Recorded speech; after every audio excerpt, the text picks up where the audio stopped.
Hello everyone, welcome to back my channel. I hope everyone is having a wonderful day. Before starting the video, please go ahead and hit the subscribe button. In the club dining room, Nate remarks that he still has the afterglow from last night.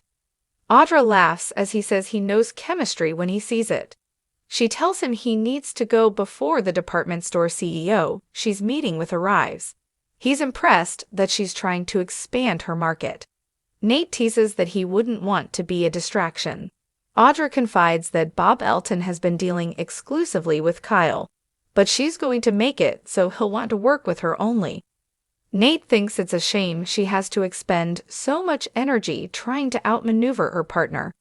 Audra says Kyle's made it clear there's no room for the both of them. Just then, Kyle walks up.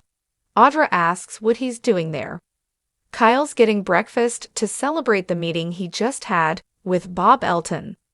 Audra narrows her eyes. You found out about my meeting.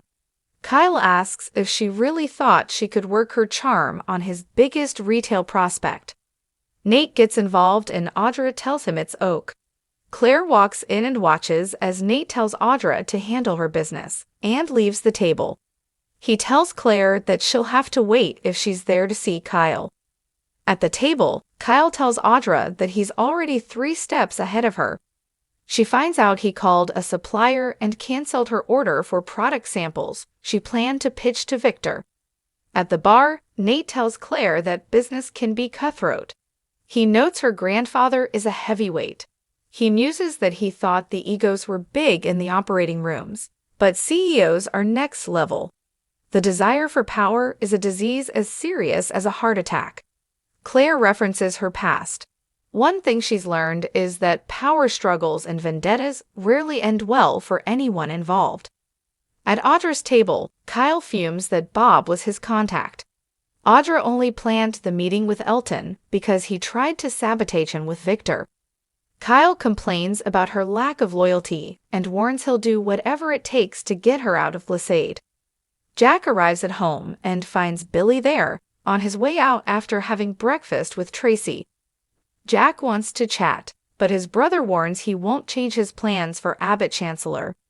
Jack urges Billy to stick around. He admits he doesn't agree with him hiring Phyllis, who is no Lily Winters.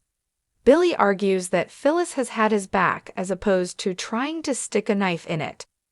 Jack is concerned that he's moving away from the people who can help him preserve Catherine's legacy. Billy asks why it matters to him and reminds his brother he's not his boss anymore. Word on the street is that he's losing power at Jibba to his wife. Irritated, Jack thinks Billy's ego is blinding him to the possibility that he's taking Chancellor in the wrong direction. Billy doesn't need Jack's help. Jack's frustrated that he denies himself the benefit of his experience. Billy doesn't have time for this. Jack reminds his brother what a disaster it was when he taught himself to sail because he didn't want to listen to him. His reaction hasn't changed. He's constantly fighting the people who want to help him. Billy insists he's changed and complains at Jack taking every opportunity to tell him that he's smarter and knows best.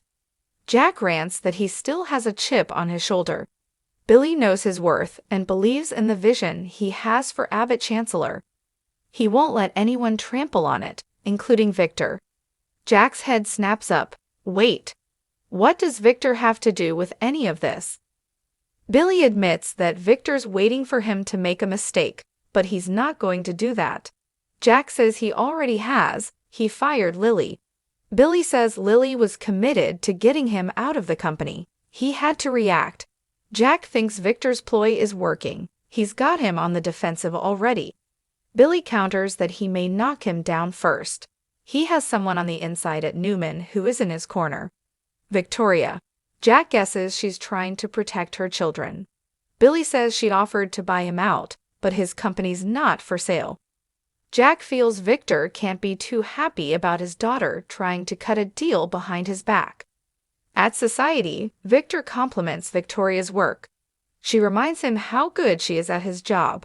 Talk turns to Nick being focused on Sharon. Victor says Nick's lucky she's looking out for him, but questions her loyalty to the rest of the family. He knows she offered Billy Abbott a buyout against his wishes. Victoria says her kids look up to their father, just as his children look up to him. Her mother can still run Chancellor if they buy Billy out. Victor needs to know where her loyalties really lie. Victoria tells her father she's on the side of Newman Enterprises. She knows he thought her plan was a sound one.